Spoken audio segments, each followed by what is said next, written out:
Apakah Anda ingin menjadi seorang dokter yang bisa melakukan diagnosis dengan tepat, diagnosis dengan benar?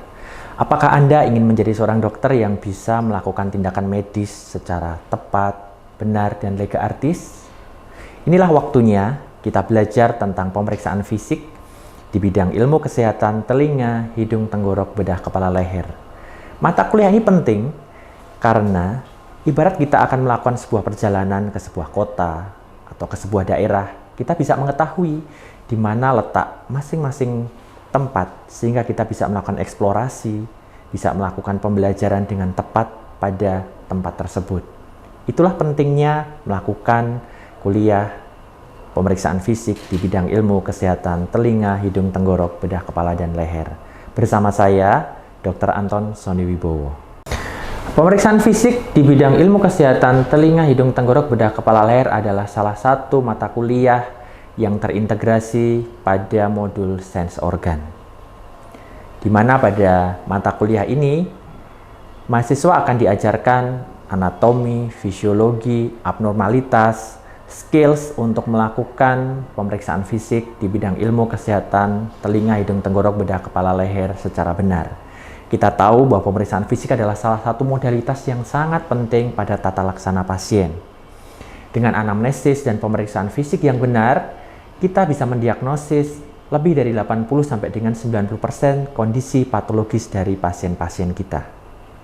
Capaian pembelajaran pada mata kuliah ini, yang pertama, mahasiswa mampu memahami anatomi, fisiologi, serta abnormalitas dan patologi pada organ telinga, hidung, tenggorok, bedah, kepala, dan leher.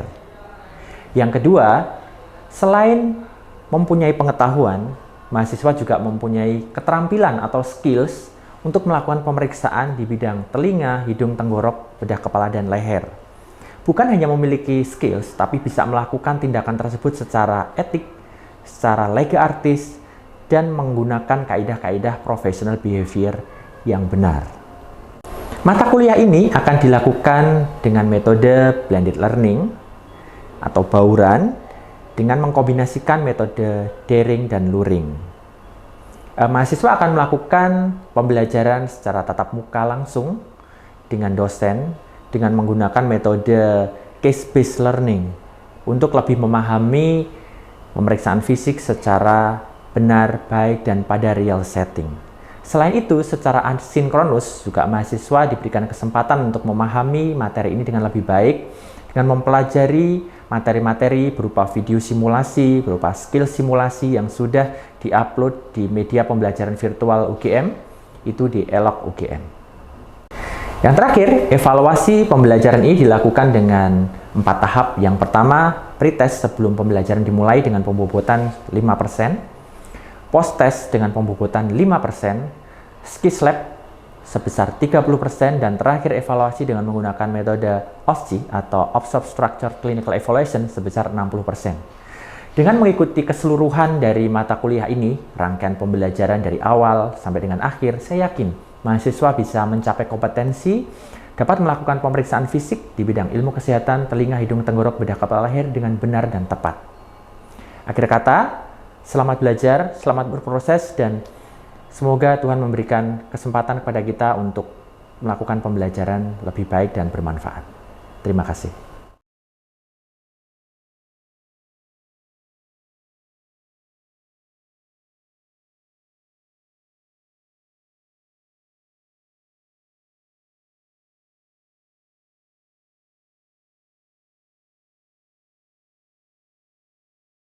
Selamat pagi. Assalamualaikum warahmatullahi wabarakatuh. Salam sejahtera untuk kita semuanya. Mahasiswa Fakultas Kedokteran Universitas Gadjah Mada yang stase pada ilmu kesehatan telinga, hidung, tenggorok, bedah, kepala, leher. Saat ini kita akan kuliah tentang pemeriksaan fisik telinga, hidung, tenggorok, bedah, kepala, dan leher. Di mana pemeriksaan fisik telinga, hidung, tenggorok, bedah, kepala, leher adalah satu modalitas yang cukup penting sebelum teman-teman nantinya akan melakukan tata laksana pasien, baik itu diagnosis maupun terapi pada real setting yang sebenarnya nanti saat ketemu pasien di klinik. Sekarang kita masuk pada anatomi dan fisiologi ya. Jadi di daerah kepala dan leher itu adalah tempat di mana terdapat organ-organ yang merupakan bagian dari sense organ dan juga bagian dari upper areodigestive tract atau organ-organ pernafasan dan pencernaan bagian atasnya. Jadi ada beberapa komponen yang ada di dalamnya. Yang pertama adalah fungsi pendengaran atau hearingnya, di mana telinga ini terdiri dari telinga luar, bisa dilihat sini ada telinga tengah, dan juga inner ear atau telinga dalam. Fungsi dari telinga ini secara umum adalah untuk mendengar, fungsi audiologi, tapi pada telinga bagian dalam dia juga berfungsi untuk mengatur keseimbangan atau sistem vestibuler, di mana sistem vestibuler ini terdiri dari kanalis semisirkularis serta utriculus dan sacculus yang tentunya di basic medical kemarin teman-teman sudah tahu. Sehingga mengapa pentingnya pada pemeriksaan fisik ini, selain nantinya pada pemeriksaan pendengaran, teman-teman juga akan memeriksa keseimbangan karena organ pendengaran dan keseimbangan ini menjadi satu kesatuan di mana terletak di telinga bagian dalam. Yang kedua adalah sistem upper airway. Jadi upper airway kita bisa lihat bahwa sistem ini terdiri dari hidung. Hidung terbagi menjadi beberapa komponen ya. Jadi ada konka, ada meatus, ada sistem aerodigestif yang terdapat di dalamnya, sistem epitelnya seperti itu. Upper airway terdiri dari kavum nasi, terdiri dari nasofaring, orofaring, dan laryngofaring. Teman-teman bisa lihat pada struktur yang sudah saya gambarkan. Saya akan menggambarkan secara brief saja karena nanti kita akan banyak korelasikan dengan aspek-aspek klinis di sini. Jadi sistem upper airway ini bukan hanya berkaitan nantinya dengan sistem pernafasan, tetapi juga berkaitan dengan sistem fonasi. Misalnya pasien datang dengan keluhan suaranya sengau, misalnya datang dengan, dok ini saya sudah tidak, suaranya seperti ini sudah 3 hari dok. Kita harus tahu bahwa oh ini selain ada gangguan pada upper airway, ini juga ada gangguan pada fonasi. Selain itu, selain untuk airway, di bagian kepala leher juga berfungsi sebagai digestif. Digestif. Jadi di situ kita tahu bahwa ada rongga mulut, ada organ mastikasi, otot-otot mastikasi pada rongga mulut, ada lidah, ada faring, ada uvula, ada esofagus, ya, ada epiglotis. Semua berfungsi secara sinergis untuk menjamin airflow yang bagus serta digestif yang memadai. Sehingga beberapa tanda-tanda penyakit yang berkaitan dengan aerodigestive tract ini juga sangat sangat berkaitan. Biasanya misalnya pasien-pasien dengan tumor-tumor daerah laring, selain mengalami gangguan pernafasan, misalnya saturasinya turun, terjadi acute respiratory distress syndrome, pasien tersebut juga jarang sekali tidak mengalami misalnya disfagia atau kesulitan menelan, karena organnya memang dia sangat berdekatan dan strukturnya saling berkaitan satu dengan yang lain. Itu yang saya sampaikan bahwa ini gambaran ini adalah perlu teman-teman tahu supaya bisa melihat pasien itu secara komprehensif. Jadi bukan hanya kalau punya sakit telinganya saja, hanya dilihat telinganya saja. Sakit sesak nafas hanya dilihat saluran pernafasannya, karena kesemuanya ini berkaitan satu dengan yang lain. Nah, pemeriksaan fisik itu kalau di bagian telinga, hidung, tenggorok, kepala, dan leher itu memang pemeriksaan fisiknya cukup spesifik. Beda dengan misalnya kita lakukan pemeriksaan fisik pada daerah toraks atau abdomen. Itu kita cukup menggunakan inspeksi, palpasi, perkusi, dan auskultasi. Nah, di sini kita aspek yang paling penting di sini adalah lega artis. Di mana lega artis di sini adalah gabungan antara aspek cara bagaimana skill kita melakukan secara benar, nyaman bagi pasien, dan menunjukkan sikap profesional yang benar. Ya, jadi pada otoskopi kita akan lihat mulai dari saluran telinga luar, saluran kanalis akustikus externus, kita akan melihat gendang telinga. Di gendang telinga jangan lupa kita harus memeriksa kondisi keutuhan gendang telinga, apakah intak atau tidak, apakah terjadi hiperemis atau perforasi. Bahkan pada beberapa pemeriksa yang sudah cukup berpengalaman, biasanya kita juga akan bisa melihat struktur telinga tengah dari perforasinya. Misalnya, apakah tulang-tulang pendengarnya intak, misalnya. Apakah terdapat granulasi di dalam telinga tengah, misalnya. Mas, pemeriksaan yang kedua yang kita bisa lakukan adalah kita akan melakukan pemeriksaan hidung dan sinus paranasal. Ya. Pemeriksaan hidung dan paranasal seperti pada pemeriksaan telinga, kita bisa melakukannya dengan urut-urutan inspeksi ya, palpasi dan perkusi. Sebenarnya ada beberapa pemeriksaan lain seperti pemeriksaan diafragmoskopi atau endoskopi. Tetapi pada sesi ini tidak kita bahas secara khusus karena nanti akan kita praktekkan pada sesi skills lab ya. Tentunya kita memerlukan beberapa alat-alat seperti endoskopi. Nanti kita akan tunjukkan saat skills lab di rumah sakit. Jadi untuk yang pemeriksaan hidung kita selalu melihat dari general appearance, dari mulai depan, apakah hidung tersebut simetris, kanan dengan kiri, apakah tanpa adanya hiperemis, tanda-tanda radang, tanda-tanda ada tumor, tanda-tanda ada deformitas, atau ada tanda-tanda laserasi. Selain inspeksi, kita juga akan lihat sinus paranasal ya. Sinus paranasal adalah organ-organ di sekitar sinus yang biasanya tidak terlihat dari luar, tetapi nanti kita bisa inspeksi apakah terdapat udem atau pembengkakan pada salah satu sinus. Misalnya pada sinus maksila atau di bawah mata, kanan dengan kiri simetris atau tidak. Ini dengan inspeksi saja kadang kita sudah bisa mengarahkan, oh arah kira-kira ini adalah kasus tumor, ini adalah kasus infeksi ya. Selain itu kita juga melakukan palpasi ya. Palpasi kita bisa menggunakan dua jari, baik itu seperti pada gambar ya, bisa menggunakan dua jari ibu jari kita atau bisa menggunakan jari telunjuk kita. Perkusi juga dilakukan pada tempat yang sama dengan cara mengetuk ya. Kita membandingkan antara kanan dengan kiri.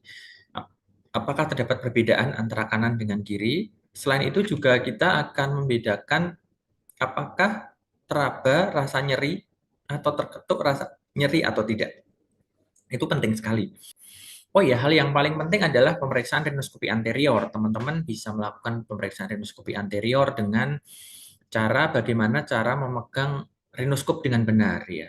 Misalnya dengan memasukkan ke dalam hidung dengan cara tertutup, dengan keluar dengan cara terbuka, misalnya seperti itu. Secara sistematis kita akan deskripsikan mulai dari kavum nasi, mulai dari meatus, mulai dari konka, mulai dari septum, kita akan lihat apakah ada kelainan-kelainan seperti deviasi, tanda-tanda infeksi, tanda-tanda radang, tanda-tanda tumor, atau kelainan-kelainan yang lain.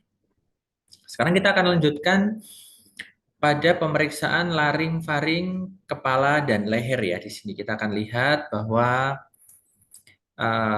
ada pada pemeriksaan di sini kita akan lihat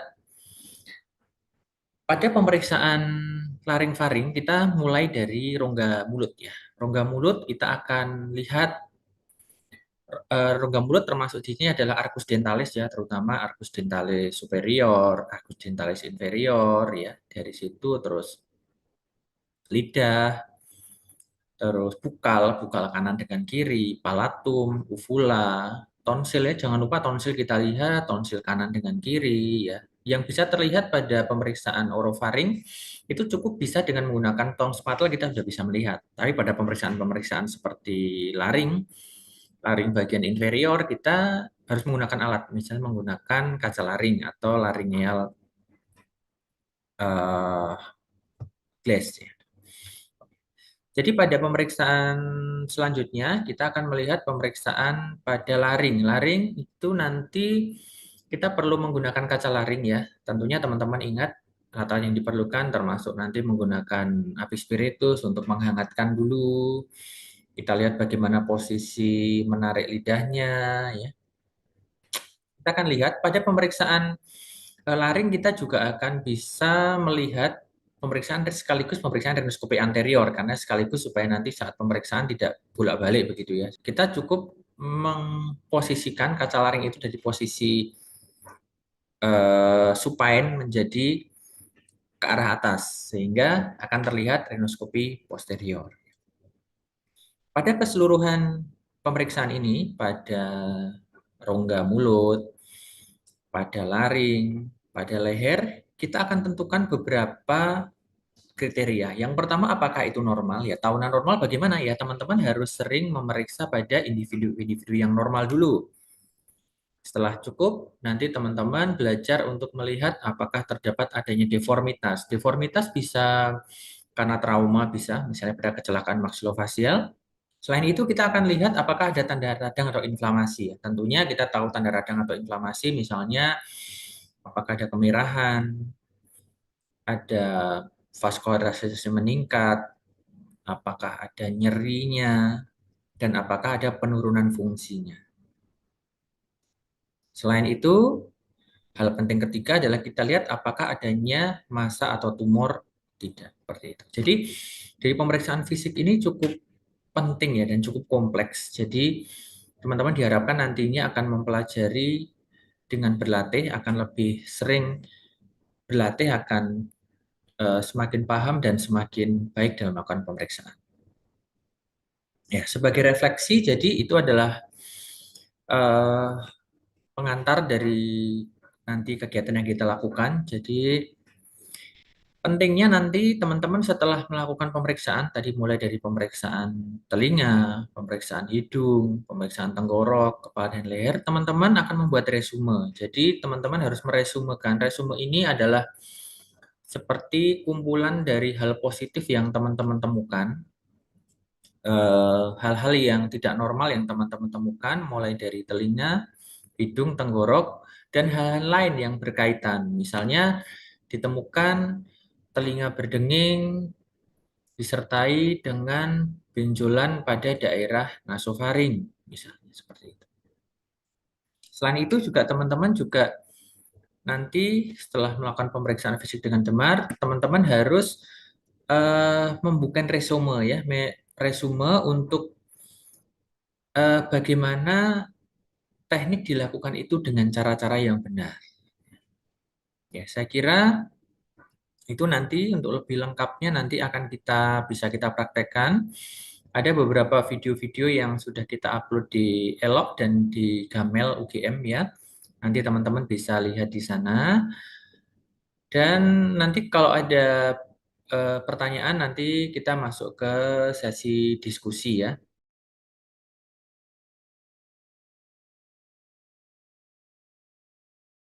Ya, terima kasih adik-adik semua, koas Tase THT di Rumah Sakit Akademi UGM dan Departemen THT yang saya cintai. Jadi tadi kita sudah melakukan kuliah ya.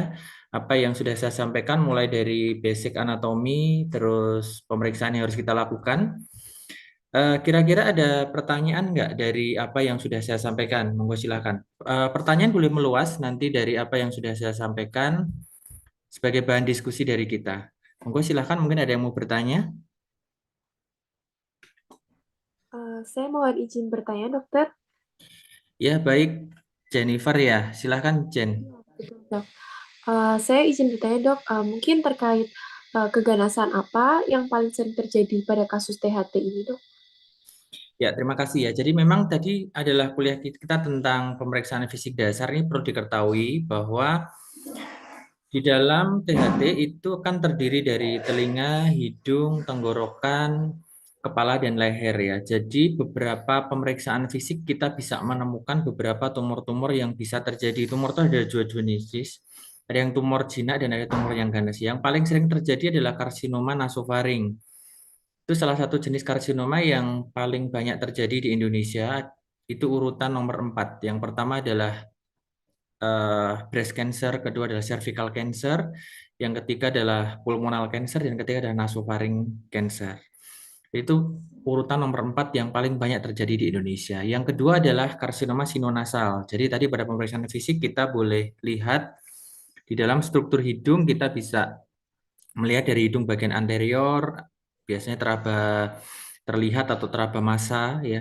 Massanya biasanya mudah berdarah, berbenjol-benjol seperti itu. Jadi yang paling banyak adalah karsinoma nasofaring, yang kedua adalah sinonasal karsinoma, dan ketiga adalah laryngeal cancer atau karsinoma laring. Kira-kira seperti itu, Jenny bisa menjawab kurang lebih?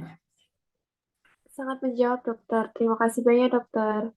Ya, terima kasih. Mungkin ada yang lain?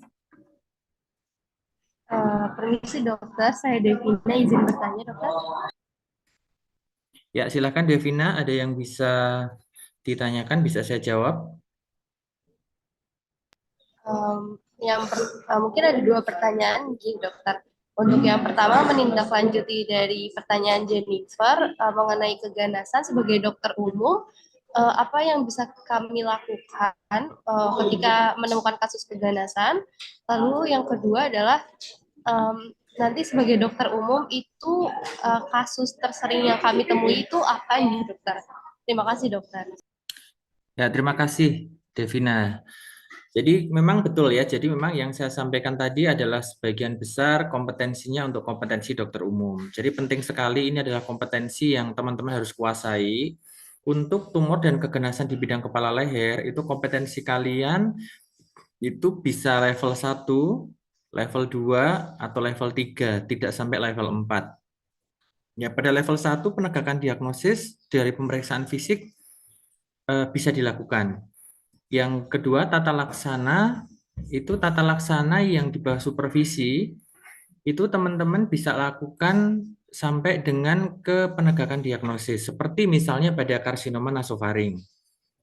Itu biasanya pasien datang ke teman-teman, ke UGD, ke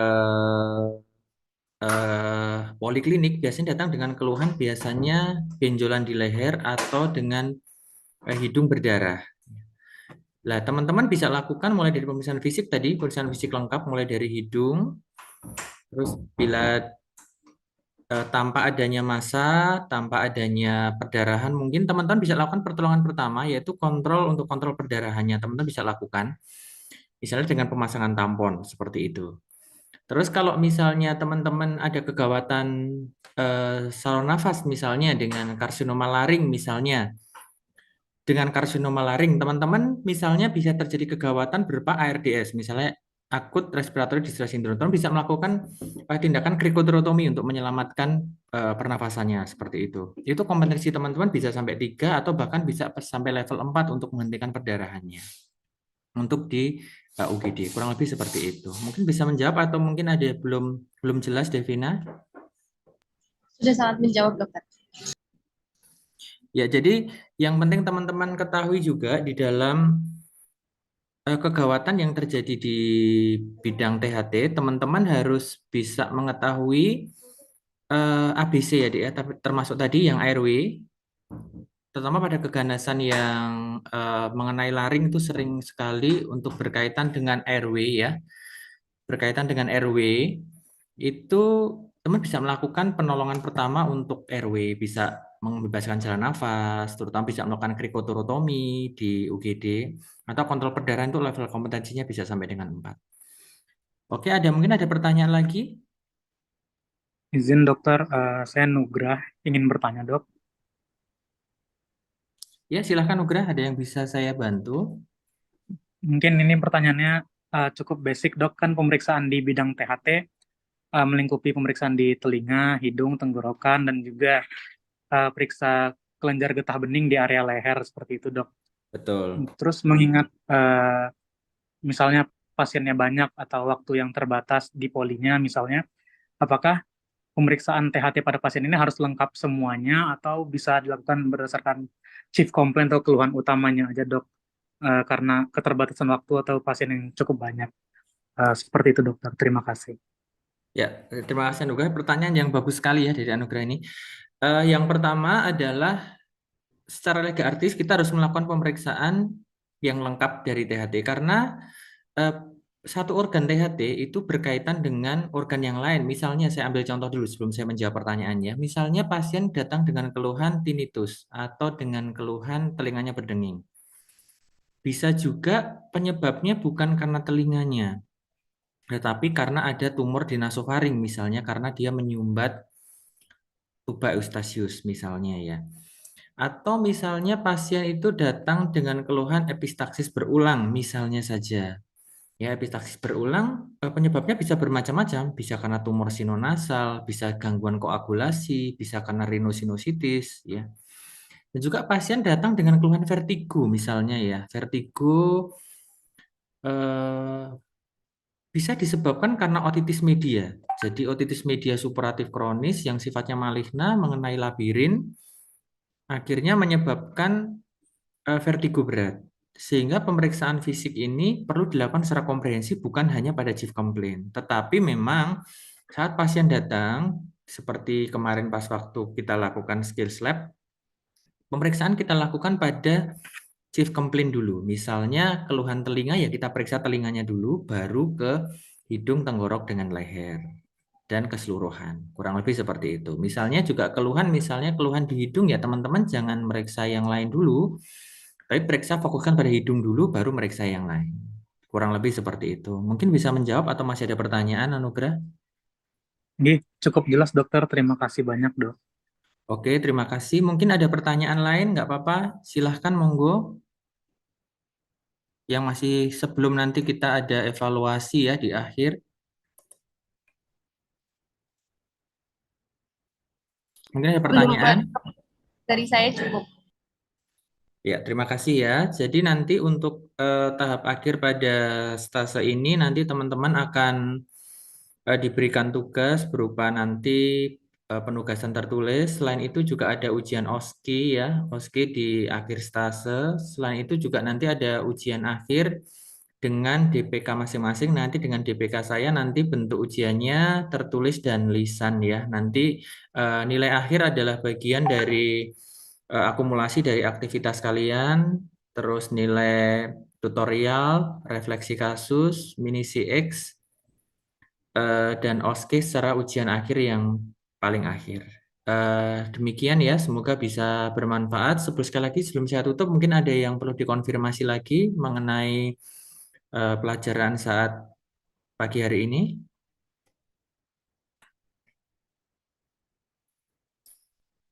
Saya kira cukup ya. Ya, akhirnya saya tutup. Wassalamualaikum warahmatullahi wabarakatuh. Semoga bisa bermanfaat untuk teman-teman sekalian dan selamat belajar.